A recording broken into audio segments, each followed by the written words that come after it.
Hi అండి, welcome to Nishi channel. ఇంట్లోనే చాలా సింపుల్గా కరివేపాకు ఉల్లి పచ్చడిని ఇలా ట్రై చేసి చూడండి. ఎప్పుడు చేసేలా కాకుండా కొంచెం డిఫరెంట్గా ఉల్లిపాయ వేసి ఇలా కరివేపాకు పచ్చడిని మీరు కూడా ఒకసారి ట్రై చేసి చూడండి. చాలా సింపుల్గా టేస్టీగా ఉంటుంది. వీడియోలోకి వెళ్ళే ముందు మా ఛానల్ కొత్తగా చూసే వాళ్ళు ఎవరైనా ఉంటే ప్లీజ్ లైక్ చేసి సబ్స్క్రైబ్ చేసుకోండి.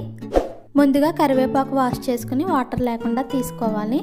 మరొక గిన్నెలో 2 లేదా 3 కాడల చింతపండు వేసుకొని కొన్ని వాటర్ వేసుకొని పక్కన పెట్టుకోవాలి.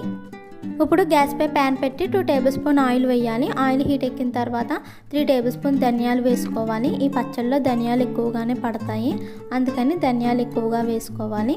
అలాగే 1/2 టేబుల్ స్పూన్ జీలకర్ర, 1/2 టేబుల్ స్పూన్ మెంతులు, 8 లేదా 9 ఎండుమిర్చి, 6 వెల్లుల్లి రేఖలు వేసుకుని మంటను లో ఫ్లేమ్లో పెట్టుకుని దోరగా ఫ్రై చేసుకోవాలి. ఇవి దోరగా ఫ్రై అయిన తర్వాత ముందుగా వాష్ చేసుకున్న కరివేపాకు కూడా వేసుకుని మరో 2 నిమిషాల పాటు మంటను లో ఫ్లేమ్లో పెట్టుకుని ఫ్రై చేసుకోవాలి. ఈ కరివేపాకు ఎక్కువసేపు ఫ్రై చేసుకోకూడదు. అలా చేసుకోవడం వల్ల ఇందులో ఉన్న ప్రోటీన్స్ అన్నీ పోతాయి. అందుకని 2 నిమిషాలు మంటను లో ఫ్లేమ్లో పెట్టుకుని ఫ్రై చేసుకోవాలి.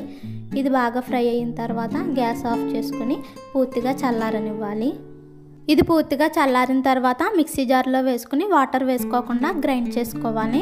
ఇది కొంచెం నలిగిన తర్వాత మనం ముందుగా తీసుకున్న చింతపండు వేసుకుని అలాగే టేస్ట్కి సరిపడినంత సాల్ట్ కూడా వేసుకుని మెత్తగా గ్రైండ్ చేసుకోవాలి. మనకు కావాలంటే కొంచెం బెల్లం కూడా వేసుకోవచ్చు. ఇది మెత్తగా గ్రైండ్ చేసుకున్న తర్వాత 2 ఉల్లిపాయలు కట్ చేసుకుని వేసుకోవాలి. మరీ చిన్నగా కాకుండా మీడియం సైజులో కట్ చేసుకుని వేసుకోవాలి. ఇప్పుడు మరొకసారి మిక్సీలో గ్రైండ్ చేసుకోవాలి. ఈసారి మెత్తగా కాకుండా కొంచెం కచ్చాపిచ్చాగా గ్రైండ్ చేసుకోవాలి. ఇప్పుడు గ్యాస్ పై ప్యాన్ పెట్టి 2 టేబుల్ స్పూన్ ఆయిల్ వేయాలి. ఆయిల్ హీట్ ఎక్కిన తర్వాత 1 టేబుల్ స్పూన్ పచ్చిశనగపప్పు, 1 టేబుల్ స్పూన్ మినపప్పు, 1/2 టేబుల్ స్పూన్ జీలకర్ర, 1/2 టేబుల్ స్పూన్ ఆవాలు, 4 ఎండుమిర్చి, కొంచెం కరివేపాకు వేసుకొని మంటను లో ఫ్లేమ్లో పెట్టుకొని దోరగా ఫ్రై చేసుకోవాలి.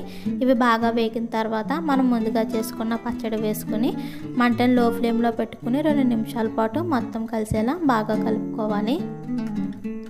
అంతే, మనకు చాలా సింపుల్గా పచ్చడి రెడీ అయిపోయింది. ఇటువంటి సింపుల్ రెసిపీస్ కోసం మా ఛానల్ని లైక్ చేయండి, షేర్ చేయండి, సబ్స్క్రైబ్ చేసి పక్కనే ఉన్న బెల్ బటన్ని క్లిక్ చేయండి. Thank you for